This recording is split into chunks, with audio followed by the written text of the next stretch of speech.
को इंफ्रा पे निकल के आ रही है। मैम जरा एक चीज़, बिलियनियर बॉय के नाम से इन्होंने अपनी आईडी बनाई हुई, कह रहे हैं sir my name is Sarfaraz, good afternoon, very good afternoon कह रहे हैं कि very good afternoon sir and ma'am. INOX wind को लेकर के इनका प्रश्न है और आइनॉक्स विंड के 55 शेयर इनके पास हैं, 182 पर इन्होंने लिए हुए हैं।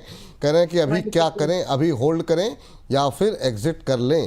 तो आइनॉक्स विंड जरा एक बार स्क्रीन पर लेकर के आते हैं। अभी 2.5% नीचे चल रहा है, 165 166 के आसपास। क्या सलाह रहेगी मैम? एक महीने में 10% करेक्ट हुआ है और अभी भी वीक है। मतलब अगर आप इसको 165 के भाव पर भी एवरेज करना चाहेंगे तो भी यहाँ पर बात नहीं बनेगी। There is a likely chances कि स्टॉक 150 के आसपास, मैंने हम सेइंग आसपास, तो 145 155 का भाव आ सकता है। देयर आपको देखना है कि क्या आप वहां पर फ्रेश बाइंग करेंगे या नहीं। बट अभी तो अगर आज का भी जो ये लो है 165, अगर ये भी ब्रीच होता है देन बी रेडी, स्टॉक 150 145 आ सकता है। मैं अगर फ्रेश इन्वेस्टमेंट के बारे में इन स्टॉक्स में देखूं या अपने मेंबर्स को भी सलाह देना चाहूं तो मैं इसी रेंज पर इसको वॉच लिस्ट पर रखना चाहूंगी। फिलहाल के लिए I would say take exit because this is not the right time to hold this stock. यहाँ पर थोड़ा सा और डीप जा सकता है ये। राहुल दास जी हैं सर, आपके पसंदीदा, आपको लगातार मिस करते हैं प्रदीप जी ये, और कह रहे हैं प्रदीप दा आज का ब्रेकडाउन पे लोअर लेवल पे बाई करूं या फिर थोड़ा रुक जाऊं, और कह रहे हैं कि अभी 50-50% कैश पर आ गया हूं। तो सर वो लोग जो कि वेट कर रहे थे या कैश पर थे आपकी सलाह पर, उनको क्या अग्रेसिव बाइंग करनी चाहिए या वेट करना चाहिए? क्योंकि आज जो है अभी शुरुआत हुई है मिड कैप में सेलिंग की, क्या ये गिरावट और गहराएगी और गहरी होगी या फिर क्या सलाह रहेगी आपकी इस पर?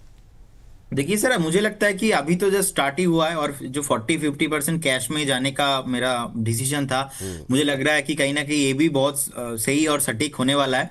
और ये 1-2 महीने के लिए नहीं है। बेसिकली अगर 24,000 एक बार 450 इसके नीचे आता है और मार्केट का जो सेंटीमेंट लगातार आप देखेंगे विपुल जी, ने प्रीवियस 1.5 से 2 महीने से नॉन स्टॉप मार्केट चल रहा है।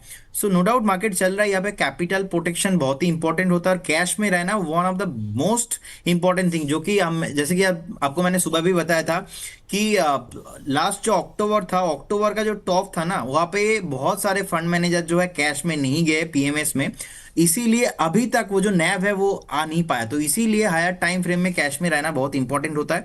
और मुझे लगता है कि एक बार ये जो ट्रेड वॉर चल रहा है, बाकी इतना जियोपॉलिटिकल टेंशन, ये सब कुछ थोड़ा ठंडा होगा ना, उसके बाद जाके अगर बाइंग करते हो तब जाके सही होगा। और अदरवाइज मैं थोड़ा पैनिक पे बाय करना पसंद करूंगा। अभी मुझे लगता है कि और भी सेलिंग पॉसिबिलिटीज है मार्केट में, क्योंकि मार्केट अगर 24,450 इसके नीचे एक बार जाके क्लोजिंग देता है, उस केस में निफ्टी 24,000 के भी नीचे जाने का पॉसिबिलिटीज है।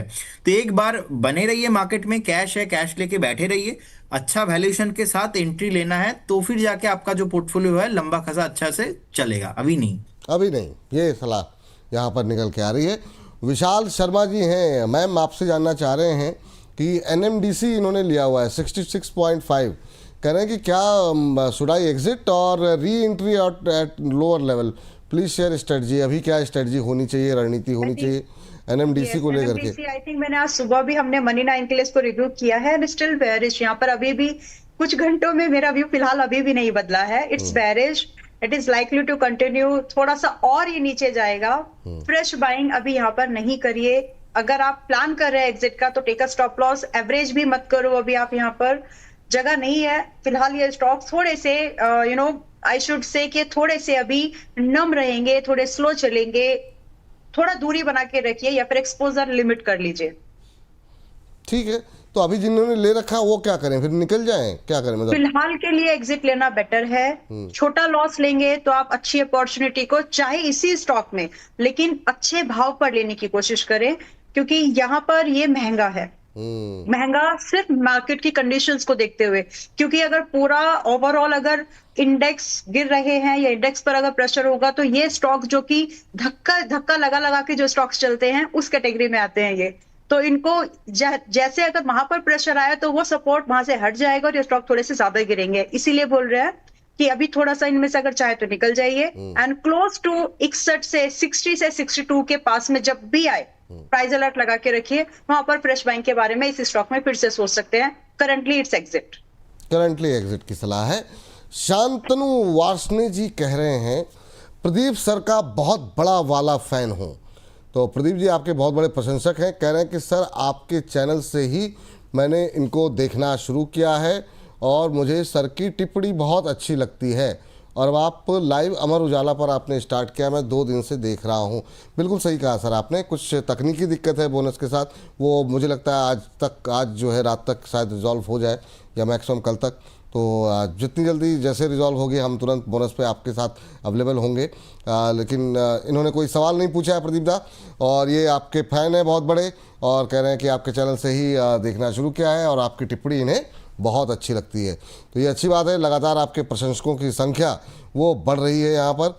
और डियर अर्जुन कुमार जी हैं और इरिडा पर जानना चाह रहे हैं, और ये 193 पे लिया हुआ। इरिडा पे जो सुबह भी काफ़ी क्वेश्चन थे, कह रहे हैं कि एवरेज कर सकते हैं क्या लॉन्ग टर्म के लिए। तो ये सर अब एवरेज वाले 2 तरह के सवाल अब काफ़ी होंगे। एवरेज वाले सवाल काफ़ी ज़्यादा होने वाले हैं, लॉस वाले सवाल बढ़ने वाले हैं।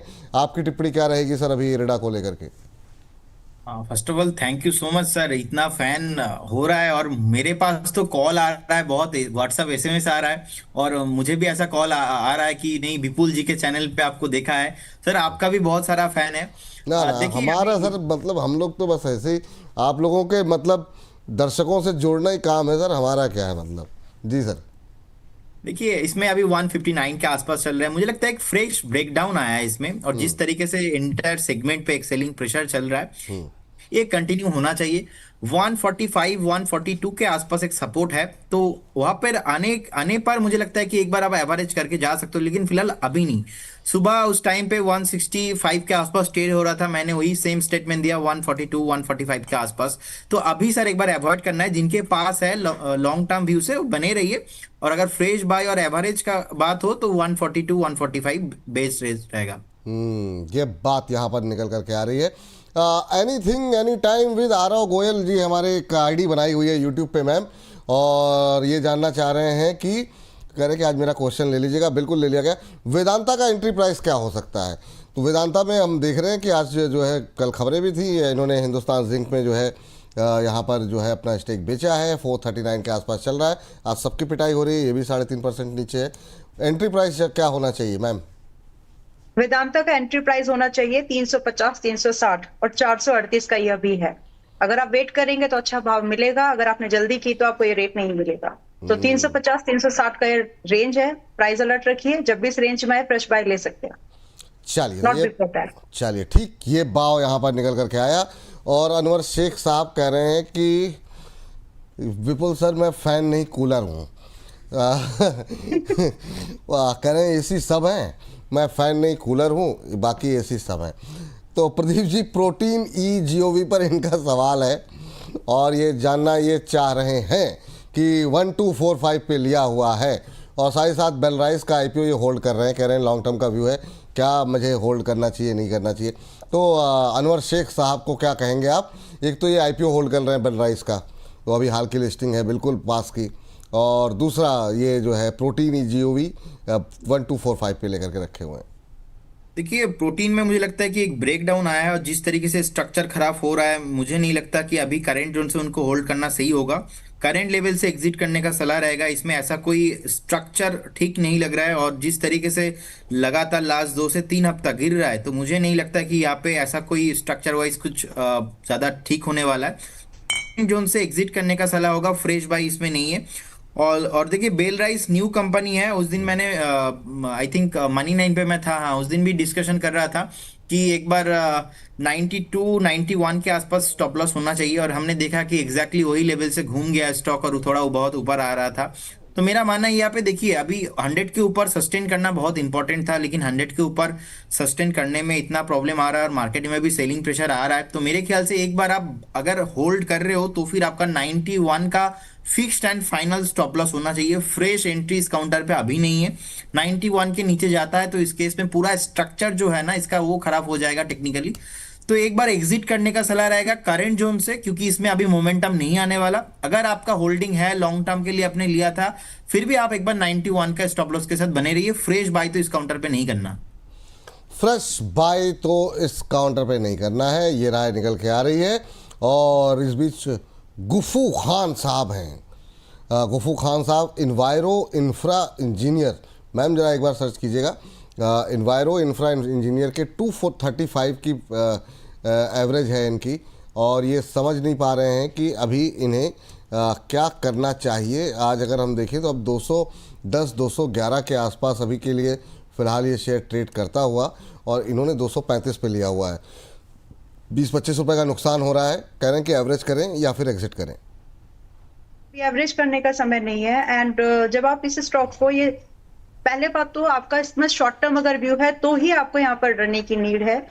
ये कंपनी ऐसे सेगमेंट में है जहां पर जिसका ग्रोथ है, जिसकी डिमांड रहेगी आगे भी, और अगर फ्यूचर में इसको गवर्नमेंट प्रोजेक्ट्स का सपोर्ट और मिल गया तो फिर यहाँ पर इसकी बात थोड़ी अच्छी बन सकती है। बट क्योंकि वाटर ट्रीटमेंट कंपनी है तो ग्रोथ अच्छी है, बट करंट लेवल पर हमको इसको एनालाइज करना है। शॉर्ट टर्म में मुश्किल है अभी।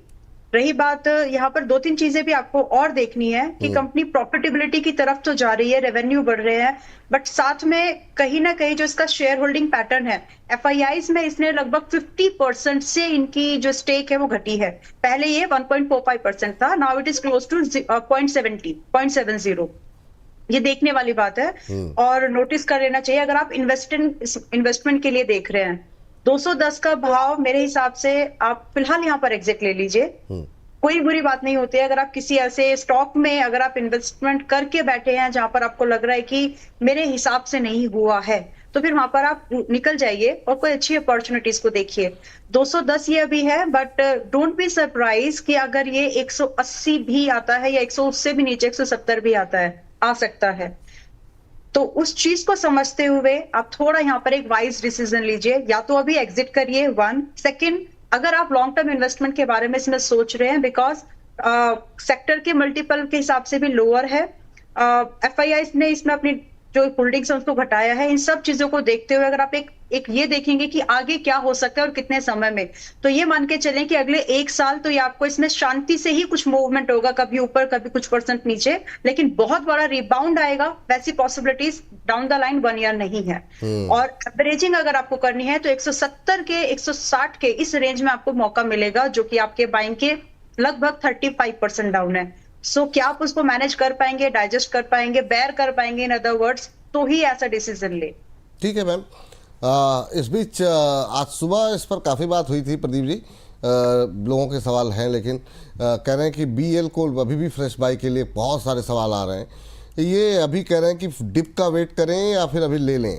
डिप आज की जो ये 1.25% की गिरावट है, क्या ये और बड़ी गिरावट हो सकती है क्या सर? क्योंकि अब जो पेन बढ़ रहा है, तो क्या क्योंकि लंबे समय से कोई प्रॉफिट बुकिंग बड़ी आई नहीं है बीएल जैसे शेयरों में, क्या ये समय है प्रॉफिट बुक करने का, या फिर अभी जो लोग खरीदना चाह रहे हैं उनको क्या सलाह देंगे?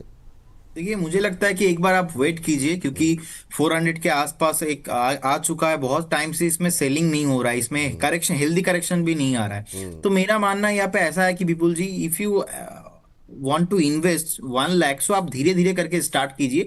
50% आप थोड़ा आप देखिए 385 380 के आसपास कभी भी मिलता है, तो इसके लिए हो सकता है कि आपको और 1-2 हफ्ता वेट करना पड़े, लेकिन आपको डीप मिलेगा। ऐसा नहीं कि स्टॉक ऐसे ऊपर ही चला जाएगा, 460 470 नहीं होने वाला है ऐसा। तो एक बार डीप मिलेगा तो उस डीप में आप निवेश कीजिए, क्योंकि अभी मार्केट ऐसा ही हो रहा है कि बाय ऑन डीप स्ट्रैटेजी करके आपको जाना है।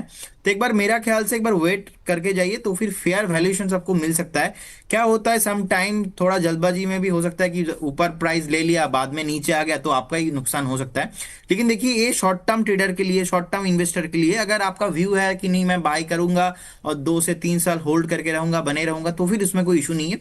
मुझे लगता है एक डीप मिलना बहुत ही इंपॉर्टेंट है। एटलीस्ट 383 से 85 के आसपास तो आपको मिलेगा ही मिलेगा, तो उसके लिए एक बार वेट कीजिए। उसके लिए एक बार के लिए वेट कीजिए। ये सलाह आपके लिए यहाँ पर निकल करके आ रही है। और शांतनु वार्ष्णेय जी कह रहे हैं सर आपने लिया नहीं था सवाल, कौन सा सवाल सर? डिटेल में थोड़ा, अच्छा मैंने सर सवाल पूछा, सवाल आप भेज दीजिए सर, एक बार कोशिश करते हैं, अगर समय रहेगा बिल्कुल इसको डिस्कस कर लिया जाएगा।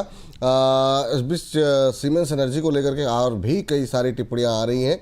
और जो है यहाँ पर अदानी पावर पे रिया सरदार जी कह रही हैं शॉर्ट टर्म के लिए क्या करें। आपने लिया होगा मैम, तो किस भाव पे लिया ये तो बता दीजिए। मैम आपकी सलाह क्या रहेगी रिया जी को? रिया जी शॉर्ट टर्म व्यू जानना चाह रही हैं अदानी पावर को लेकर के अभी। ओके, अदानी पावर देखिए, पार्ट्स में बाय करने वाला स्टॉक है। शॉर्ट टर्म में इसमें कुछ नहीं मिलेगा। शॉर्ट टर्म में अगर आप देख रहे हो तो ये बेरिश है, और जब मैंने शॉर्ट टर्म बोला है तो मैं 1 महीना बोल रही हूँ, यहाँ से 4-5 हफ्ते। तो मेरे हिसाब से मतलब ट्रेडिंग के हिसाब से मैंने उसको देखा है। अगर आप इस हिसाब से देख रहे हो तो ये बेरिश है फिलहाल के लिए, क्योंकि आज इसने अपने 550 के लेवल को भी तोड़ दिया है, और सुबह ही हमारी इस पे बात भी हुई थी कि अगर 550-45 ब्रेच होता है दैट मींस ये थोड़ा बेयर जोन में, इसको नहीं बोल सकते, थोड़ा सा करेक्टिव मोड पर जाएगा ये। तो शॉर्ट टर्म में view is for the down side, but you can make something positive in your favour. आप इसको पार्ट्स में एक्यूमुलेट कर सकते हैं। वो लेवल कौन से इंपॉर्टेंट है? पहला बनता है 500 के आसपास, अगर आप इसको इन लेवल्स पे बाय करते हैं, एंड दूसरा आता है क्लोज टू 460। बस ये 2 लेवल मार्क करके रखिए। जब भी आए तो यहाँ पर आप थोड़ा पार्ट्स में इन्वेस्ट करें, और जब यहाँ से रिबाउंड होगा तो ये आपको एक अच्छी अपसाइड की मूवमेंट देख के जा सकता है। लेकिन 1 महीने का अगर व्यू देख रहे हो, 4-5 हफ्ते का व्यू देख रहे हो, तो डाउन साइड का रहेगा। ठीक है मैम। इस बीच शर्मी जोशी जी हैं, कह रहे हैं गुड आफ्टरनून सर। कह रहे हैं विपुल सर, किसी भी अच्छे एनालिस्ट से हम लोग मिलते हैं तो उसका क्रेडिट आपको ही जाता है, you are the best anchor. चलिए, थोड़ा बहुत क्रेडिट सर हम लोगों को भी मिल जाता है कभी कदार, तो थैंक यू शर्मी जी, बहुत बहुत धन्यवाद। जुबिलेंट फार्मोआ के ऊपर सर इनका सवाल है, 1125 1125 पे लिए हुए प्रदीप जी, बाइंग इनकी है। कह रहे हैं कि अभी क्या करना चाहिए, होल्ड करें या फिर एक बार के लिए एग्जिट कर लें? आपकी टिप्पणी क्या रहेगी जुबिलेंट फार्मोआ को लेकर के? अभी 1130 के आसपास चल रहा है। देखिए, इसका स्ट्रक्चर बहुत ही ठीक ठाक है, और देखिए जिस तरीके से रिसेंटली टॉप बनाया था ऑलमोस्ट 1175 के आसपास, उसके बाद हमने देखा कि एक डीप भी लगाया 1080 के आसपास। फिर से अभी जो शॉर्ट टर्म का जो करेक्शन था, मुझे लगता है कि ये खत्म हो चुका है, फिर से स्टॉक ऊपर जाने के लिए रेडी हो रहा है। तो जिनके पास है आप बने रहिए, आपका स्टॉप लॉस होना चाहिए 1115 1115 के आसपास होना चाहिए। सो आप एक बार 1115 के आसपास स्टॉप लॉस मेंटेन कीजिए और बने रहिए। बहुत जल्दी आपको ये पे 1160 से लेके 1180 के आसपास आपको बहुत जल्दी आते हुए दिखेंगे, और एक बार अगर 1200 के ऊपर सस्टेन किया तो स्टॉक में न्यू 52 एक लाइफ टाइम हाई आपको देखने को मिलेगा। चलिए, इस बीच डैम कैपिटल पे काफ़ी सारे सवाल हैं आज के लिए, और अब हम लास्ट सेगमेंट की तरफ भी रुक करेंगे, समय जो है हो रहा है। मैम, डैम कैपिटल जरा एक बार चेक कीजिए ना, यहाँ पे इन्होंने 226 पे सुल्तान यादव जी ने लिया हुआ है 226 के भाव पर जी। 226 पर है, तो मेरा भी होगा कि आप यहाँ पर 243 पर पहले आज अपने प्रॉफिट को सिक्योर कर लीजिए, और बाद में आपको जब मौका मिले तो आप इसमें फ्रेश बाय फिर से ले सकते हैं, लगभग 195 से 210 की रेंज में पार्ट्स में, ठीक है। बट 243 पर प्रॉफिट बुकिंग करना is then smart decision as of now according to me. Profit book कर लीजिए, एक तो फटाफट जो है वो आपके लिए यही सलाह यहाँ पर निकल करके आ रही है। इस बीच प्लीज़ टेल मी, आरवीएनएल पे बात हो गई सर, आरवीएनएल पे अभी प्रोग्राम में बातचीत हो गई है शुरू में, तो आप लोग प्रोग्राम ख़त्म होने के बाद एक बार दोबारा सुनेंगे ना, तो काफ़ी सारे आपको प्रश्नों के उत्तर खुद ही मिल जाया करेंगे। अब आइडियल टीचिंग सेंटर कह रहे हैं, मैंने रिलायंस के 1000 शेयर 68 के भाव पर कब लिए सर आपने? मतलब कहना क्या चाह रहे हैं आप? रिलायंस कौन से रिलायंस? तो मुझे लगता है तो कुछ गड़बड़ हो गई, लेकिन चलिए तेजस नेटवर्क पे आपका क्वेश्चन ले लेते हैं। एग्जैक्ट बताइए आपने किस भाव पे लिए हुए हैं? तेजस नेटवर्क 1670 के भाव पर 200 शेयर हैं, अभी होल्ड करें या फिर सेल? मुझे कोई इशू नहीं है लॉन्ग टर्म में भी। तो तेजस इन्होंने 670 पे लिया हुआ है। रिलायंस के अगर इन्होंने भाव में कोई गड़बड़ी कर भी दी हो तो रिलायंस पे अभी क्या व्यू है सर आपका? होल्ड करके रखें रिलायंस? तो देखिए, तेजस नेटवर्क पे अभी मुझे लगता है कि 680 के आसपास चल रहा है, उनको एक स्टॉप लॉस मेंटेन करना इंपॉर्टेंट होगा 650 के आसपास। 650 में आप एक बार स्ट्रिक्टली स्टॉप लॉस मेंटेन कीजिए और बने रहिए। अभी मेक और ब्रेक जैसा सिचुएशन है वीकली चार्ट में, अगर कभी भी 650 इसके नीचे क्लोजिंग होता है तो इसका हाल पूरा खराब होने वाला है। तो 650 आपके लिए स्ट्रिक्टली स्टॉप लॉस होने वाला रखना चाहिए। सेकंड सर, आपने बताया आई थिंक उनका क्वेरी हो सकता है रिलायंस पावर में। बहुत सही, मतलब ये कैसे दिल की बात आप समझ लेते हैं। अभी आ गया उनका जो है, मुझे लगता है भाव देख के आपने समझ गए। तो अभी 68 पे इन्होंने रिलायंस पावर लिया हुआ है, क्या कहेंगे? आपको पता ही है कि हमने जब डिस्कशन किया था लास्ट टाइम, 58 से स्टॉक ने ऑलमोस्ट 74-75 तक हाई लगा के आया है। उस टाइम पे मैंने बता दिया था कि एक बार आपको प्रॉफिट बुक करके जाना है, क्योंकि अनिल अंबानी का जितने भी काउंटर्स है ऐसे मुझे पसंद नहीं है, मैं बाय रिकमेंड नहीं करता हूँ शॉर्ट टाइम फ्रेम के लिए, लॉन्ग टाइम फ्रेम के लिए। लेकिन रिसेंटली मैंने दोनों काउंटर आर पावर पे भी मैं प्रॉफिट बुक कराया और रिलायंस जो इंफ्रास्ट्रक्चर है वहाँ पे भी मैंने प्रॉफिट बुक कराया। फिलहाल अभी स्ट्रक्चर फिर से खराब होता हुआ दिख रहा है और मुझे लगता नहीं कि स्टॉक फिर से ये जो रिसेंटली टॉप बनाया है, टॉप बनाने के बाद फिर से ऊपर जाने वाला है। अभी एक सपोर्ट ढूंढने का कोशिश करेगा, एक बेस फॉर्मेशन होने वाला है यहाँ पे। तो बेस फॉर्मेशन हो सकता है कि एक बार 58 57 के आसपास भी बने। तो ये जो 63 64 के आसपास चल रहा है, मुझे लगता है कि और भी नीचे आने का पॉसिबिलिटीज है। तो अगर आपका बाइंग है 60 के आसपास, 61 के आसपास, कहाँ पे सर आपने बाइंग बताया था? 68 सर, 68। 68 जी। तो फिर आप फाइनली इसमें एक बार 61 के स्टॉप लॉस के साथ आप एक बार बने रहिए। 61 कभी भी हिट होता है तो निकल जाइए। और मैंने पहले भी बताया था आपको, वो quote to quote I think आपको याद होगा कि ये जो काउंटर्स है ना, ऐसे काउंटर्स में आपको मल्टी बैगर होना, ये डिकेड टू डिकेड होल्ड करने जैसा वो नहीं है। और मुझे आप आई थिंक आपको याद भी होगा वो कैरेक्टर का बात भी मैंने बोला था, स्टॉक मार्केट में थोड़ा कैरेक्टर लेस आपको होना पड़ता है, क्योंकि जिंदगी में आपका कैरेक्टर सही होना पड़ेगा। लेकिन स्टॉक मार्केट पे कैरेक्टर लेस नहीं होना तो आप एक्चुअल अच्छे ना ये ट्रेडर आप बोल गए। बहुत लोग मुझे बाद में पूछ रहे थे सर इसका मतलब नहीं समझ में, कैरेक्टरलेस कह रहे थे बोलने के लिए कि कैरेक्टरलेस होना चाहिए, तो वो इसका मतलब बताइए। तो मैंने कहा नहीं, मतलब वो बाजार के अंदर होना चाहिए, कोई दीन ईमान नहीं होना चाहिए, प्रॉफिट पे फोकस होना चाहिए, यही मतलब था ना सर आपका? एग्जैक्टली उस दिन तो आपने मुझे पूछा भी था क्या मतलब था, मैंने बाद में आपको एक्सप्लेन भी किया। तो आर पावर के नाम से ना मुझे याद आ गया। तो यही सर देखिए, आर पावर, आईएफसीआई, मैं अभी भी आईएफसीआई को देख रहा हूं। मतलब जिस दिन हमने बताया था कि ये नीचे जाने वाला है, उस दिन से तो नीचे ही चल रहा है। 74 का टॉप था ऑलमोस्ट, तो 74 73 में ही हमने एक बार बोला था कि एग्जिट कर जाओ, और मैं तो एग्रेसिव हो गया बाद में कि मुझे नहीं लेना है। अभी भी देखिए 58। तो वो जो लोग उस दिन कमेंट कर रहे थे, आप अभी नहीं मिलेंगे वो सारे लोगों को। बात सही है। एक टिप्पणी और कर दीजिए सर, उसके बाद मैम के पास जाते हैं। और इसको जो है हम अपनी रील के लिए जो है ना, क्योंकि इसी में से बहुत सारी हमारी इंस्टा पे और तमाम जगहों पे रील बनती है, तो जरा एरोफ्लेक्स जरा स्क्रीन पर लेकर के आइए। इस गिरते बाजार में क्या शानदार मूव दिखा रहा है। 16% की तेज़ी यहाँ पर एरोफ्लेक्स के अंदर यहाँ पर देखने को मिल रही है, और अच्छी मजबूती यहाँ पर करीब 17.25% की तेज़ी। आप दोनों लोगों की टिप्पणी लेंगे एक एक करके। पहले प्रदीप सर आप बताइए जरा, 204 का लेवल देखने को मिल रहा है, गिरते बाजार में शानदार मूव।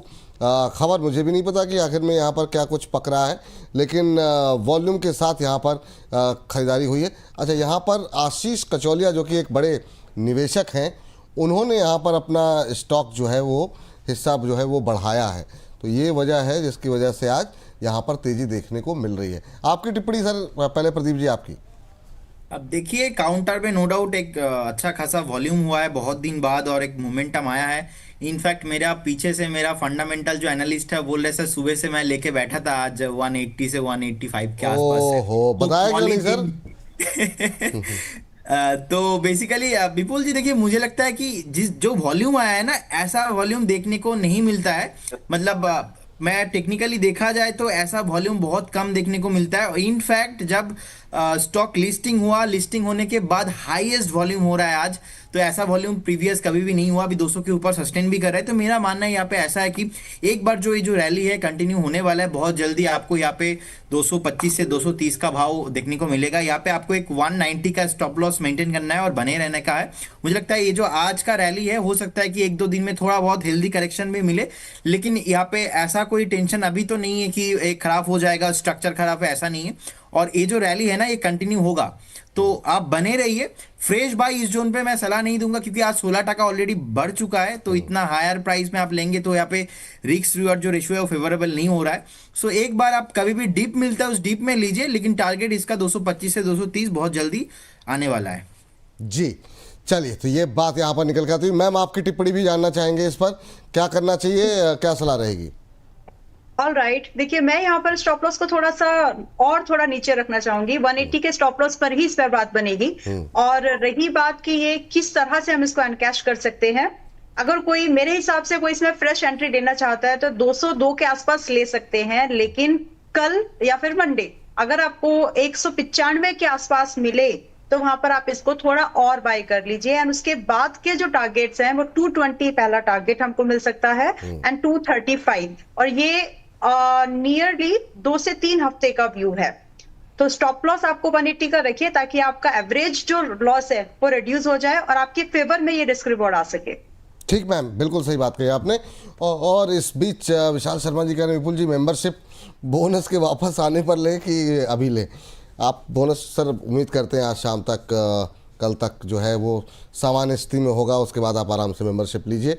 और ये हम सबके लिए भी थोड़ी सी परीक्षा की घड़ी रही है ये जो हफ्ता जा रहा है, लेकिन आप लोगों का जिस तरीके से समर्थन रहे, बस यही ख्वाहिश है हमारी। तो आप सभी का एक बार फिर से बहुत बहुत सपोर्ट करने के लिए थैंक यू। ऐसे ही सपोर्ट करते रहिए।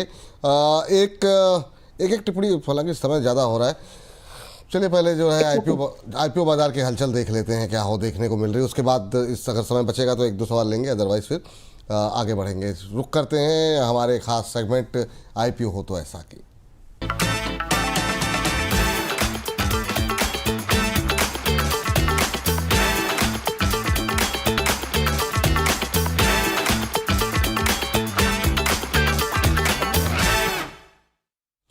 आईपीओ हो तो ऐसा, काफ़ी सारी अपडेट्स, काफ़ी सारी जानकारी यहाँ पर निकल करके आ रही है। एक आईपीओ जो खुला हुआ है उस पर बातचीत करेंगे। आज एक जो डिमर्जर होकर के लिस्ट हुई है कंपनी, उसके बारे में भी बात करेंगे। अभी थोड़ी देर पहले हमने प्रदीप जी से डिस्कस किया था, लेकिन उस पर सवालों की झड़ी लगी हुई है, क्योंकि बहुत लोगों को मिले होंगे शेयर, तो लोग दुविधा में है क्या करना चाहिए क्या नहीं करना चाहिए। तो आप दोनों लोग अगर तो जो है फंडामेंटल्स चेक करते हैं थोड़े थोड़े, तो आप लोगों से टिप्पणी जानना चाहेंगे। तो हम पहले हर्ष के पास चलते हैं। हर्ष बताइए जी। तो सबसे पहले हम लोग सीमेंस की बात कर रहे थे, सीमेंस एनर्जी की। तो यहाँ पर अगर आप देखें तो अब कंपनी जो है वो डीमर्जर होकर लिस्ट हो चुकी है यहाँ पर। और व्यूअर्स को बता दें कि जो कंपनी के अगर आप फंडामेंटल देखें, business model basically power transmission distribution है। और यहाँ पर आप देखिए जो सफ़र शुरू हुआ है यहाँ पर 2850 रुपये प्रति शेयर के भाव से यहाँ पर सफ़र शुरू होता हुआ दिखा है। लेकिन उसके बाद लिस्टिंग के बाद 5% का अपर सर्किट भी देखने को मिला है। लेकिन आपको बता दूँ जो डीमर्जर का भाव था वो 2350 रुपये था। वहाँ पर आप देखिए कि कहाँ से भाव शुरू हुआ, 2850 रुपये से। तो यानी कि काफ़ी बड़ा गैप है। इसके बाद हम लोग आपको बताते हैं जेफरीज की पर रिपोर्ट आई है। जेफरीज ने क्या कहा है? जेफरीज ने कहा कि सबसे बड़ी pure play transmission and distribution equipment बनाने वाली कंपनी भारत की सबसे बड़ी बनने की इसमें क्षमता रखती है। दूसरी चीज का कह रहा है कि मजबूत ऑर्डर पाइपलाइन और साथ ही यहाँ पे ऑपरेटिंग लिवरेज का यहाँ पे इसको फायदा होता हुआ दिखेगा यहाँ पे। इसके अलावा वित्त वर्ष 2024 से लेकर 27 के बीच में यहाँ पे अर्निंग पर शेयर प्रति हर साल के हिसाब से देखा जाए तो 40% कंपाउंड एनुअल ग्रोथ रेट बढ़ने की यहाँ पे संभावना है। इसके साथ ही एचडीएफसी सिक्योरिटीज की भी रिपोर्ट आई यहाँ पर, और उन्होंने फिलहाल के लिए जो मौजूदा भाव के हिसाब से देखा जाए तो 3000 रुपए प्रति शेयर के हिसाब से इसका लक्ष्य यहाँ पर दिया है। तो ये तो हो गया सीमेंस एनर्जी की बात। अब हम लोग बढ़ते हैं यहाँ पर आगे। पहले इस पर जरा दर्शकों, हमारे दर्शक जो परेशान है, मैम आप कोई टिप्पणी करना चाहेंगे क्या इस पर? उसके बाद प्रदीप सर के पास है, कोई टिप्पणी रहेगी आपकी? देखिए ये अभी अपने लिस्टिंग प्राइस के ऊपर है, तो क्लैरिटी ये रहना चाहिए कि अगर हम किसी स्टॉक में आईपीओ में स्पेसिफिकली, क्या हमारा ऑब्जेक्टिव सिर्फ प्रीमियम लिस्टिंग था? किसी भी स्टॉक में 10, 15, 20% का प्रीमियम लिस्टिंग के बाद भी अगर वो सस्टेन हो रहा है तो profit booking is the ideal condition. लेकिन अगर आप एक स्ट्रॉन्ग कंपनी में इन्वेस्टमेंट कर रहे हैं और अगर वो अपनी सेक्टर, अपने निश में महंगी नहीं है, तो वहां पर बने रहा जा सकता है। बस आपको क्लैरिटी होनी चाहिए as an user, as an investor, कि आपका व्यू क्या था उसमें पैसा लगाते समय। Only listing gains, then you are there, आप अपने लिस्टिंग गेन को बुक करें और जाइए, निकल जाइए इसमें से। बट अगर आप कंपनी में स्ट्रांग है, देन होल्ड। चलिए ठीक है। और इसमें आपने आपको जेफरीज की रिपोर्ट भी दिखा दी कि जेफरीज क्या कह रहे हैं, मैम की राय दिला दी, सर की राय एक बार आ चुकी है, एक बार और, क्योंकि इस सेगमेंट को हम अलग से भी कोशिश करेंगे अलग से अपलोड करने की। सर ये देखिए जेफरीज की रिपोर्ट भी है, आपकी टिप्पणी क्या रहेगी? प्रदीप सर एक बार फिर से जरा अगर आप प्रकाश डालें तो। मेरे ख्याल से जिन्होंने भी लिस्टिंग गेन पे के लिए बाय किया था उनको तो एक बार डेफिनेटली प्रॉफिट बुक करना चाहिए। और सेकंड थिंग देखिए, बहुत हल्का हो रहा है टॉप से, 2982 का आज डे हाई है, 2700 मतलब ऊपर से इतना नीचे आ चुका है। So I need to respect price action, मुझे यहाँ पे एग्जिट करना चाहिए और मैं बाय करूंगा अगर 2900 के ऊपर जाता है, उसके इसमें सस्टेन करता है। आईपीओ हाई स्ट्रैटेजी, जो डेली का आईपीओ का हाई जिस दिन लिस्टिंग होता है उसका जो डे हाई होता है उसके ऊपर सस्टेन करने पे ही मैं बाय करता हूँ। ऐसा न्यू जो कंपनी है, क्योंकि ज्यादा टेक्निकल डेटा नहीं होता है उस केस में, तो मुझे अभी नहीं लेना है और जिनके पास है एग्जिट करने का सलाह होगा। चल ठीक। आज का जो आईपीओ खुला हुआ है तो उसके बारे में हर्ष जी आप बोलिए, बताइए।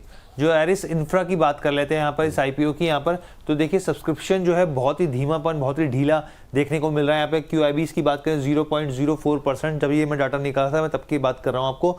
NII की बात करें 0.30% के आसपास सब्सक्रिप्शन होता हुआ दिखा है। रिटेल का जो पार्टिसिपेशन है वो बस इन सेगमेंट में सबसे ज़्यादा इसी का देखने को मिल रहा है, 0.97% के आसपास यहाँ पे सब्सक्रिप्शन लेवल, और ओवरऑल देखें तो करीब करीब 0.30% के आसपास ये सब्सक्रिप्शन होता हुआ दिख रहा है। इसके अलावा कुछ इंपॉर्टेंट चीज़ें बताते हैं व्यूअर्स के लिए। देखिए सबसे पहले तो आप ये समझ लीजिए कि जो इनकॉर्पोरेट हुई थी कंपनी 2021 में हुई थी, बेसिकली आप इसको समझिए कि ये बिजनेस टू बिजनेस इनका B2B बिजनेस मॉडल है इनका। इसके साथ ही अगर आप यहाँ पे देखें तो इन्होंने एक टेक्नोलॉजी बेस्ड प्लेटफॉर्म बनाया हुआ है जहाँ पर आप कंस्ट्रक्शन से लेकर तमाम तरह की जो चीज़ें होती है मुहैया कराते हैं, मटीरियल से लेकर फाइनेंस भी करते हैं। यहाँ पे TMT बार्स हो गए या फिर स्टील वायर्स हो गए यहाँ पे, या स्टील ट्यूब्स हो गए, तो तमाम तरह की चीज़ें मुहैया कराती है यहाँ पर। और करीब करीब 963 पिन कोड्स में ये सर्विसेज प्रोवाइड करती है। 2000 से ज़्यादा इनके कस्टमर्स हैं और 1000 से ज़्यादा इनके वेंडर्स हैं यहाँ पे।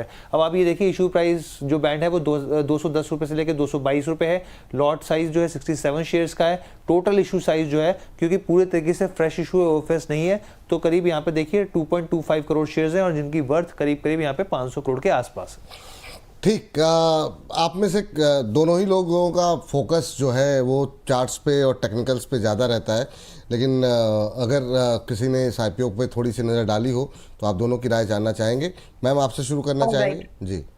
श्योर। देखिए 2-3 चीजें यहाँ पर फोकस करनी जरूरी है। आईपीओ में इन्वेस्टमेंट कंपनी करने से पहले कंपनी कितने दिन से प्रॉफिटेबल है। अगर मैं इस पर्टिकुलर कंपनी की बात कर रही हूँ, नेट प्रॉफिट, किसी भी बिजनेस, आप बिजनेस करते हैं प्रॉफिट के लिए, मैं बिजनेस करती हूँ प्रॉफिट के लिए। अल्टीमेटली वो एबिटा वगैरह वो बात की बात है, जो बोलता है वो प्रॉफिट बोलता है। इसका जो पैट है अगर हम देखेंगे तो 2022 में नेगेटिव था, 2023 में नेगेटिव था, और मैं नंबर्स बोलना चाहती हूँ यूजर्स के लिए। It was kind of 6.5 crore का नेगेटिव 2022 में, फिर 15.5 करोड़ ऑलमोस्ट 2023 में नेगेटिव प्रॉफिट था, 17.5 करोड़ का नेगेटिव प्रॉफिट 2024 में था, और अब जब ये आईपीओ के पास अप्लाई कर रहे हैं, सो अलर्ट हो जाइए। और इन्होंने 6.5 करोड़ का यहाँ पर प्रॉफिट दिखाया है। तो बैलेंस शीट्स में जाएं, क्यों आया वो प्रॉफिट, अचानक से ऐसा क्या हुआ, राइट।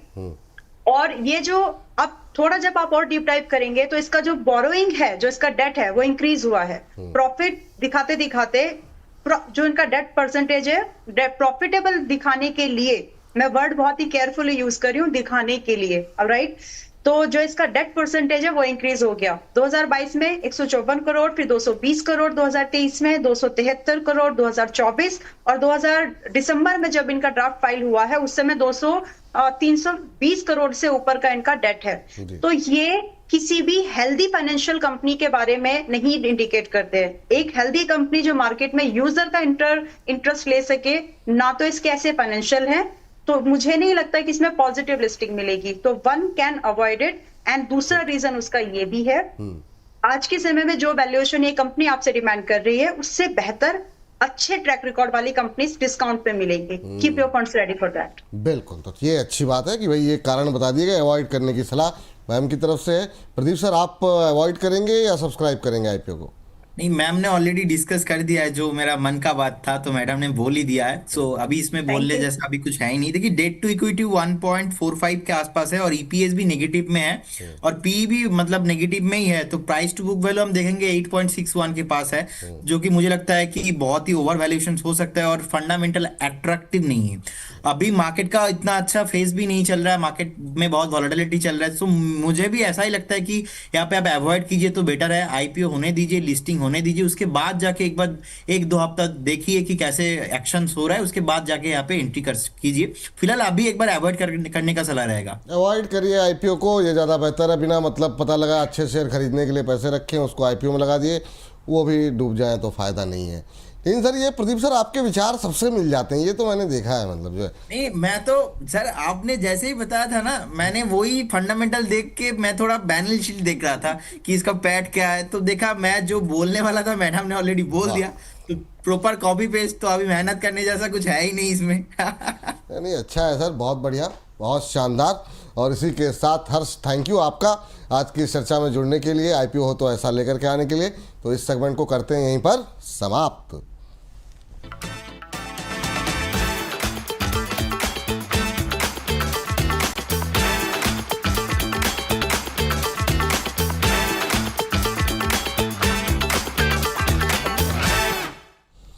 आप लोगों को थैंक्स करें उससे पहले जो है प्रदीप जी, आपके लिए बहुत सारे सवाल तो हैं लेकिन सारे तो नहीं ले पाएंगे, लेकिन SJVN को बहुत सारे लेकर के सवाल हैं। 100 रुपये पे किसी ने लिया हुआ है, कह रहे हैं सर एक स्टॉक को लेकर थोड़ा कन्फ्यूज़न है, क्या इसे होल्ड करना सही रहेगा या फिर लॉस बुक करके किसी और स्टॉक में शिफ्ट करना चाहिए। और भी बहुत सारे सवाल हैं यहाँ पर, लेकिन अब समय की कमी है। तो प्रदीप सर, SJVN पे कुछ टिप्पणी करना चाहेंगे क्या आप? देखिए 94 93 के आसपास चल रहा है, मुझे लगता है कि और भी ज्यादा डाउन साइड यहाँ पे पॉसिबिलिटीज है। थोड़ा सपोर्ट होगा इसमें 89 के आसपास, 88 के आसपास, उससे पहले नहीं है। लेकिन जिस तरीके से स्ट्रक्चर खराब हुआ है, जिस तरीके से स्मॉल कैप मिड कैप पे प्रेशर आ रहा है, लग रहा है कि और भी ज्यादा डाउन साइड पॉसिबिलिटीज है। तो जिनके पास है, make sure if you have patience, at least आप 84 85 में फिर से देखने के लिए रेडी हो तो फिर आप बने रहिए, अदरवाइज एक बार अवॉइड कीजिए इस काउंटर को। ठीक है। तो ये 100 रुपये जो उनके पास है वो क्या लॉस बुक करें, वेट करें? देखिए मुझे लगता है कि एक बार इस काउंटर अभी तो नहीं चलेगा सर। तो अगर आपको एवरेज करना है, एक स्ट्रक्चर खराब होगा 80 के नीचे, तो 80 के नीचे पूरा खराब हो जाएगा, 84 85 में आएंगे। टाइम करेक्शंस चाहिए वहां पे, फॉर्मेशंस जो अभी वो बन रहा है, स्ट्रक्चर पूरा क्लियर नहीं है, तो एक बार आपको 6 से 8 महीना 10 महीना भी लग सकता है। तो यही है सर, एक बार 80 के आसपास पूरा मेरा फाइनल लॉन्ग टर्म वाला स्टॉप लॉस रहेगा। अभी स्टॉक नहीं चलेगा, 84 85 आता है तो एक बार आप एवरेज कीजिए। लेकिन ऐसे काउंटर्स को एक्चुअली मैं ज्यादा मेरा रिकमेंडेशन मैं प्रोवाइड करता नहीं हूं, तो इसीलिए मैं अवॉइड करूंगा इसमें। अवॉइड करें, ठीक है। इस बीच मैम आपसे भी एक लास्ट क्वेश्चन, शिपिंग कॉर्पोरेशन को लेके बहुत सारे सवाल हमारे पास सुबह से ही आ रहे हैं, सुबह डिस्कशन भी किया था लेकिन उसके बावजूद आ रहे हैं। अभी खरीद सकते हैं क्या, ये बहुत लोग जानना चाह रहे हैं। क्या टिप्पणी करना चाहेंगी, क्या अभी की आज की इस गिरावट में कोई बाइंग अपॉर्चुनिटी है या अभी अवॉइड की लिस्ट में रखेंगी शिपिंग कॉर्पोरेशन को? आप इसको रडार पे रखिए, करंट लेवल पर बाय मत करिए। आपकी अगर आपको सच में एक अच्छी इन्वेस्टिंग करनी है एक अच्छी कंपनी में, क्योंकि इसके जैसे काम करने वाली यही है, तो किसी को अगर इस मूवमेंट को एनकैश करना है तो भी आपको सही कंपनी सही लेवल पर बाय करने की आदत बनानी पड़ेगी। एंड मैं बहुत कोशिश करती हूँ इस चीज के लिए। कई बार मुझे लोग क्वेश्चन करते हैं कि मैडम आप इतना लोअर लेवल कैसे दे सकते हैं कि यहाँ पर, और थोड़े समय के बाद पता चलता है कि वो आ जाता है।